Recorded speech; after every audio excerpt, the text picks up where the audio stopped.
هنجيب بصلايه ونقطعها. بعد كده هنحطها في الطبق.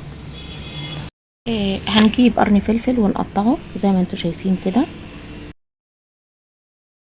هنشيل العنقود بتاع الفلفل ونبتدي التقطيع بتاعه شرايح زي ما انتوا شايفين. بعد كده هنجيب صدور فراخ نص كيلو. بعد كده هنولع البوتاجاز. بعد كده هننزل بالزيت في الطاسة. بعد كده هننزل بصدور الفراخ في الطاسة زي ما انتوا شايفين. بعد كده هنبدأ نقلب فيها. هننزل عليها بالبصل. هننزل بنص معلقة فلفل اسود، وهننزل بنص معلقة كاري. بعد كده هننزل بالفلفل اللي احنا قطعناه شرايح. هنحط توم باودر، وهنحط بصل باودر. هنسيب الفراخ لحد ما تستوي. بعد كده هنجيب حلة ونحط فيها معلقة زبدة، وننزل بشوية زيت. بعد كده هنحط البصل، بصلة كبيرة كانت متقطعة. هنبدأ نقلب في البصلة لحد ما تدبل. هيكون عندنا نص كيلو لحمة مفرومة. هنبتدي ننزل بيها في البصلة اللي احنا طبعا اصفرت ودبلت. هنبدأ نقلب فيها زي ما احنا شايفين. هنقعد نقلب فيها تقليبة كويسة. بعد كده هنحط الفلفل الاسود ونحط عليها البهارات بتاعة اللحمة. بعد كده هنحط نص معلقة من الملح ونقلب. بعد كده هنحط نص معلقة من البصل البودر. هنحط نص معلقة من الثوم البودر، نص معلقة من البابريكا، ونقعد نقلب، نستمر في التقليب.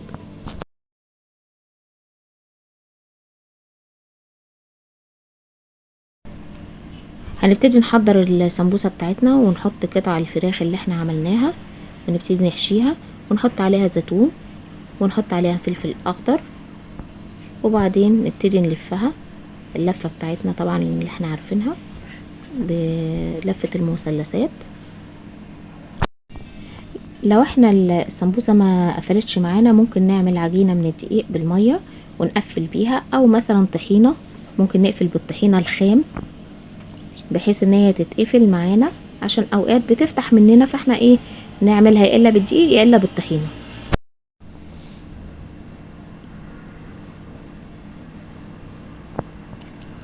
هنبتدي نحضر واحدة تانية وبرضو نحشيها بقطع الفراخ اللي احنا عملناها زي ما انتوا شايفين كده. وطبعا نحط فيها الزيتون، وهنحط فيها الفلفل الاخضر اللي احنا مقطعينه، ونبتدي نلف برضو تاني مثلثات. وهنجيب الدقيق ونقفل زي ما احنا شايفين كده. وهنجيب واحدة تالتة برضو بنفس الطريقة.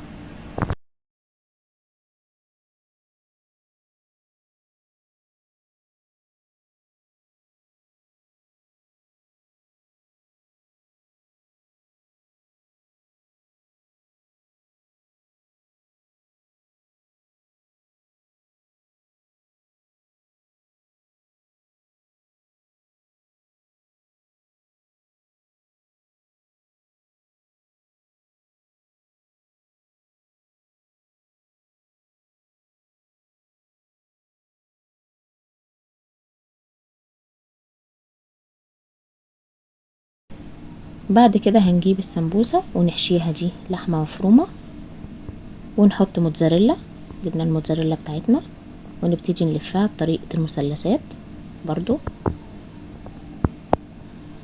زي ما احنا شايفين.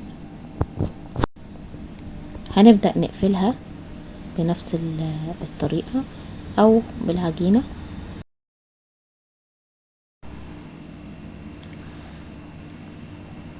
وبعدين هنجيب قطعة السمبوسة ونعمل واحدة تانية برضو باللحمة المفرومة. هنبتدي نحشي ونحط شوية فلفل اخضر ونلف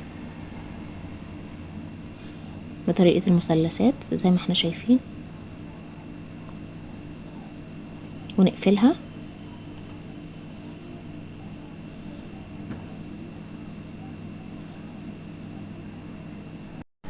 هنجيب واحدة تالتة للتأكيد ونحط فيها لحمة مفرومة زي ما احنا شايفين، وهنحط جبنة موتزاريلا،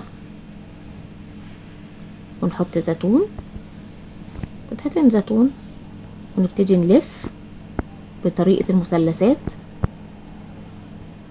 وبنقفلها اهو.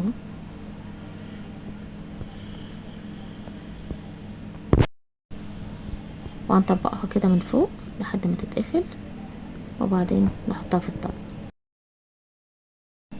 كده عندنا الطبق جاهز على القلي. هنحضر طاسة وهننزل بيها بالزيت، هنحط الزيت في الطاسة، هننزل بواحدة لحد كده ما يتقدح زي ما انتوا شايفين.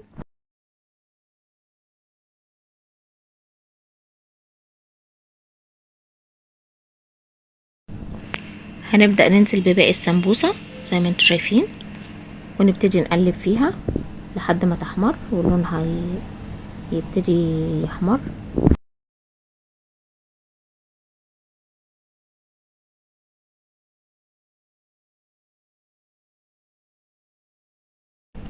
كده بعد ما احمرت هنديها تقليبة أخيرة.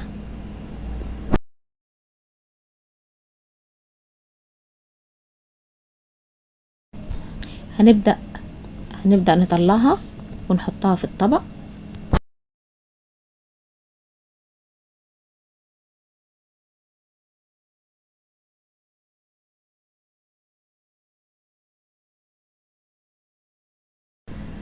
وده الشكل النهائي للسمبوسة اللي احنا عملناها، حاجة في منتهى الجمال. ورمضان كريم عليكم، وكل سنة وانتم طيبين.